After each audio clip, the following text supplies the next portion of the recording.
আজানের সময় আকাশের দিকে তাকে একটি দোয়া পড়েন, আপনার সব দোয়া কবুল হবে। আল্লাহর কসম করে বলছি, আল্লাহর কসম করে বলছি, পরীক্ষিত আমল এগুলো শেয়ার করে দিবা। তুমি আমল না করেও সওয়াব পাবা তোমার একটা শেয়ারে।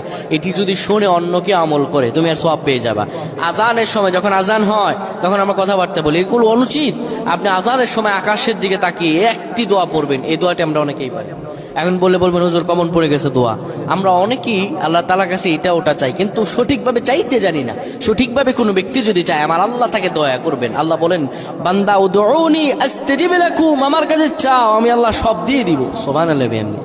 যখন আপনার আজান হয়, আজানের সময় আপনি আসমানের দিকে তাকান, তাকিয়ে আপনি বলুন, পড়তে থাকেন, আল্লাহুম্মা আনতা রাব্বি লা ইলাহা ইল্লা আনতা খলাকতানি ওয়া আনা আবদুকা ওয়া আনা আলা আহদিকা ওয়া ওয়া'দিকা মাসতাতা'তু আউযু বিকা মিন শাররি মা সানা'তু আবু'ু লাকা বিনি'মাতিকা আলাইয়া ওয়া আবু'ু বিযানবি